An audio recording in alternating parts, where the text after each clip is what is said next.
Remember that women could not be witnesses. They were not accepted as witnesses because they were the ones who accepted, the ones who were deceived by the serpent and ate the fruit.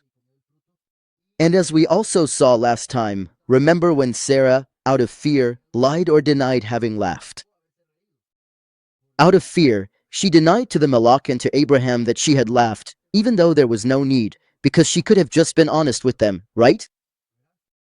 So this shows that if a woman, out of fear, withholds the truth or lies or doesn't speak, then her testimony was not accepted, because imagine if there was a threat and the whole trial was lost because the woman didn't want to testify about what she saw. Do you understand what I mean? That's why women didn't give testimony. But here we see Yahushua, and as we know, in Yahushua there is neither Greek nor Jew, we are all one, there is neither male nor female, we are all one. So, Yahushua, by restoring the woman through his resurrection, tells Miriam, "Go and tell my brothers that I have risen and that I am going to the Father. Go and give testimony, just as the congregation must go and testify that Yahushua has risen and is at the right hand of the Father." Is that clear? So, go to my brothers and tell them, "I am ascending to my Father and your Father, to my God and your God."